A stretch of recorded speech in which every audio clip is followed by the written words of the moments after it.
Hey, what's up, guys? I'm Corey, and this is Get Sharp, where I sharpen your knives. Don't click away from this one. If you're slightly interested in knife sharpening, knife geometry, shape challenges, this is the show for you. Let me tell you. Today, I had a phone call from a gentleman, a new customer, and he inquired about having 4 knives sharpened. These are Mercer knives. They're not the cheapest knives, but they're definitely not the best. These are made out of they're high carbon X50 CR MO V15. I grew up on this stuff. This is the stuff I learned to sharpen on. I've been sharpening it on the most. I know the steel really well.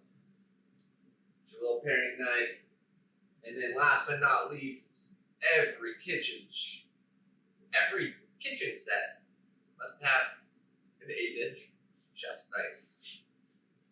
This one's special though, because someone tried to open the coconut with it.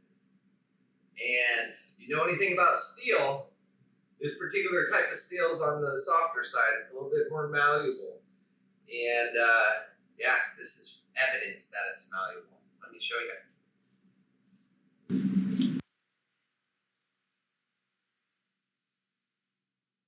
So you can see all the damage done on the blade here.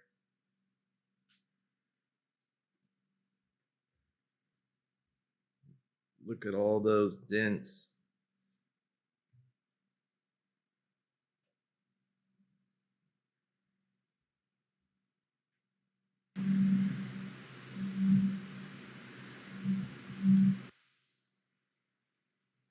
Just look at all those dents.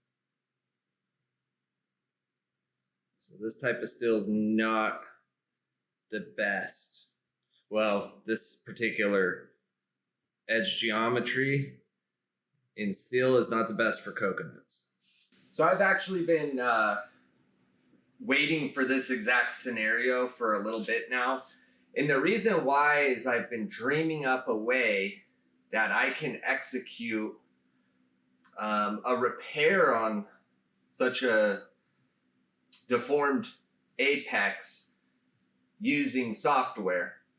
And what I'm going to be doing, I've never done this before, but I've already sat down and I've done what I envisioned, and I used Adobe Illustrator to trace the blade and then start manipulating using angles and everything what this should look like. So maintaining the existing form and shape, but by pulling back the edge.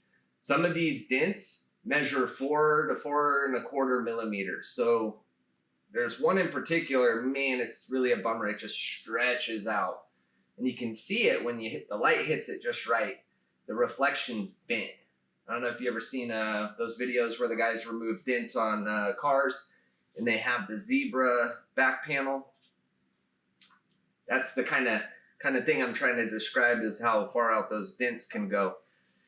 So what I'm about to try to do is I took screenshots of the entire process that I used on Illustrator to essentially create this, which is this knife, but with a brand new. Let me see if I can put this on real quick. Oh, bummer, I ripped that a little bit. Should be all right though.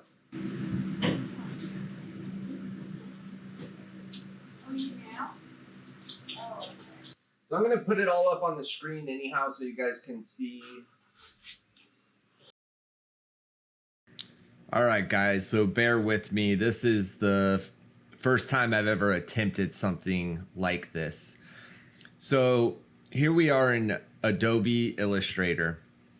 I've taken a nice, crisp, clean photo of the blade and imported it in.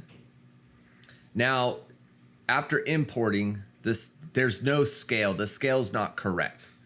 So that's the first thing I need to do, is figure out how to scale this image to match the exact scale of the knife in its true form. In order to do this, we need to first measure the blade itself. So I took measurements from the knife point to the bolster line. You can see on the caliper it says 7.7720 inches. Now, this isn't what you're gonna see in the next photos on Illustrator. And the reason I'm holding a camera and I must have bumped a caliper or something, but just trust that these, I did get the correct measurements.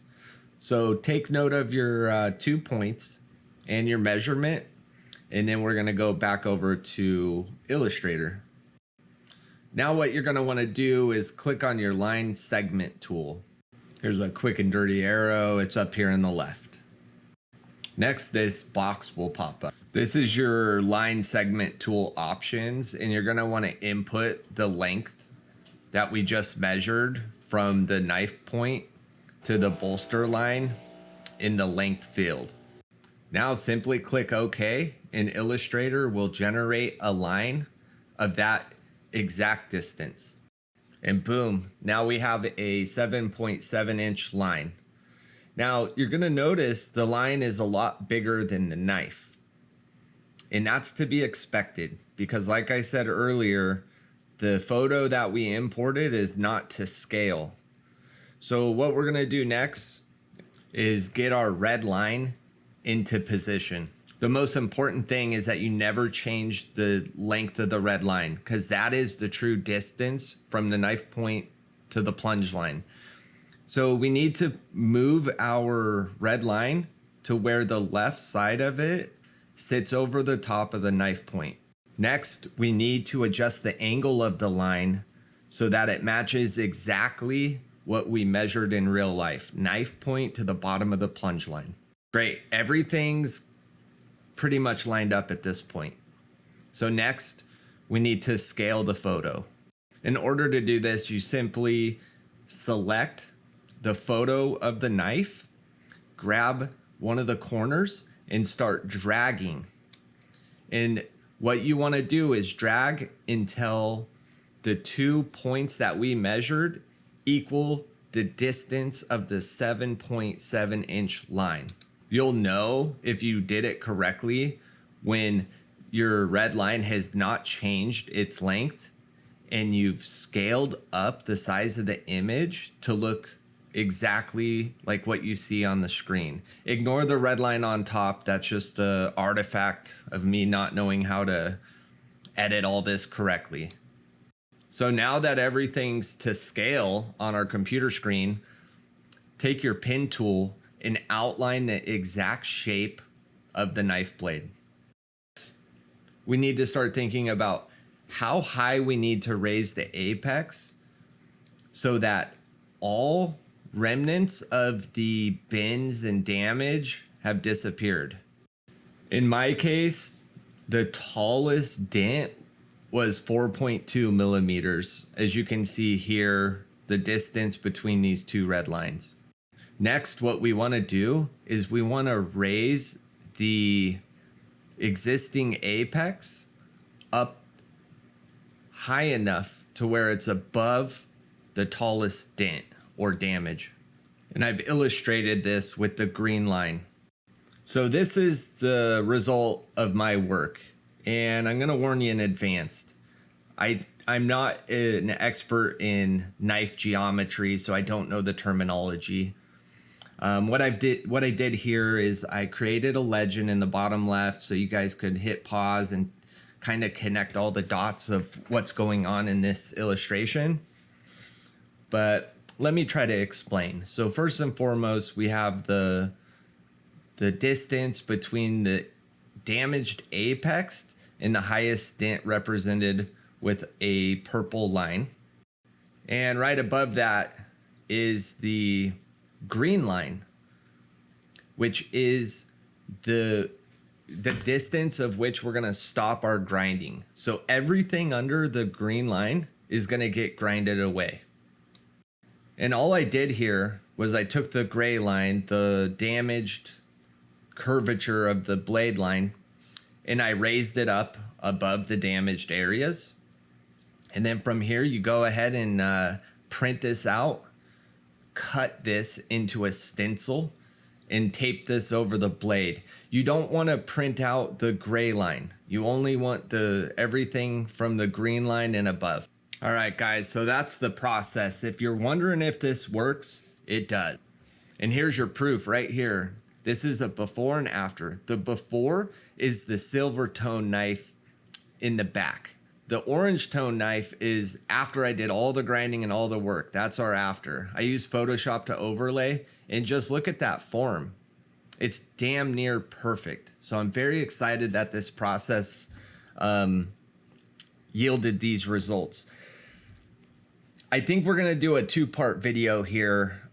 This would be really long, given that I outlined the process and grinded and sharpened and honed. So we're gonna go ahead and cut this video, but before I do, the goal of this channel is the world's sharpest knife. In order to achieve that goal, I need more equipment and tools.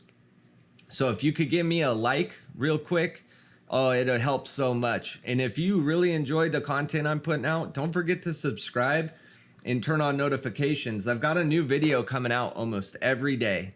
And yeah, I look forward to hearing from you guys in the comments. I want to get some feedback on this process. All right, guys, I'll see you on the next one. Bye.